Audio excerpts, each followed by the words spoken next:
ओम नमः शिवाय। प्रदोष व्रत कथा। प्राचीन काल में एक गरीब पुजारी हुआ करता था। उस पुजारी की मृत्यु के बाद उसकी विधवा पत्नी अपने भरण पोषण के लिए पुत्र को साथ लेकर भीख मांगती हुई शाम तक घर वापस आती थी।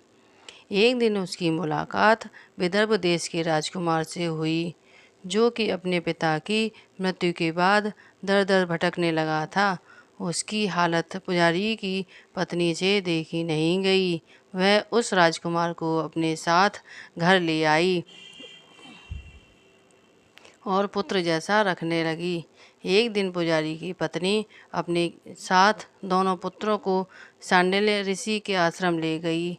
वहाँ उसने ऋषि से शिवजी के प्रदोष व्रत की कथा एवं विधि सुनी तथा घर आकर अब वह भी प्रदोष व्रत करने लगी।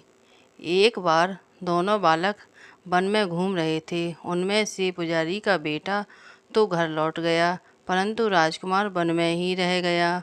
उस राजकुमार ने गंधर्व कन्याओं को क्रीड़ा करते हुए देखा तो उनसे बात करने लगा। उस कन्या का नाम अंशुमति था। उस दिन वह राजकुमार घर देरी से लौटा। राजकुमार दूसरे दिन फिर से उसी जगह पहुंच गया जहां अंशुमति अपने माता पिता से बात कर रही थी। तभी अंशुमति के माता पिता ने उस राजकुमार को पहचान लिया तथा उससे कहा कि आप तो विदर्भ नगर के राजकुमार हो ना, आपका नाम धर्मगुप्त है।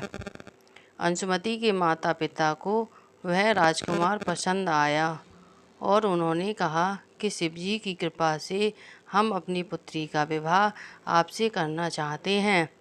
क्या आप इस विवाह के लिए तैयार हैं? राजकुमार ने अपनी स्वीकृति दे दी तो उन दोनों का विवाह संपन्न हुआ।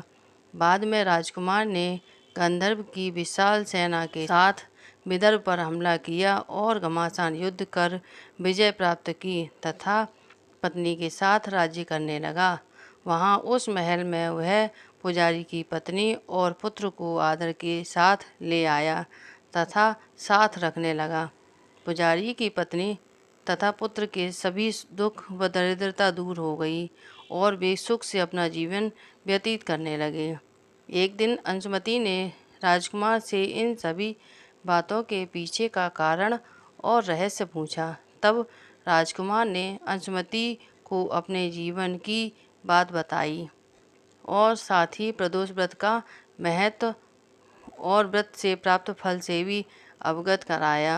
उसी दिन से प्रदोष व्रत की प्रतिष्ठा व महत्व बढ़ गया तथा मान्यतानुसार लोग यह व्रत करने लगे। कई जगहों पर अपनी श्रद्धा के अनुसार स्त्री पुरुष दोनों ही यह व्रत करते हैं। इस व्रत को करने से मनुष्य के सभी कष्ट और पाप नष्ट होते हैं एवं मनुष्य को अभीष्ट की प्राप्ति होती है। वीडियो अच्छा लगे तो लाइक करें, शेयर करें और अगर चैनल पर नए हैं तो चैनल को सब्सक्राइब करें।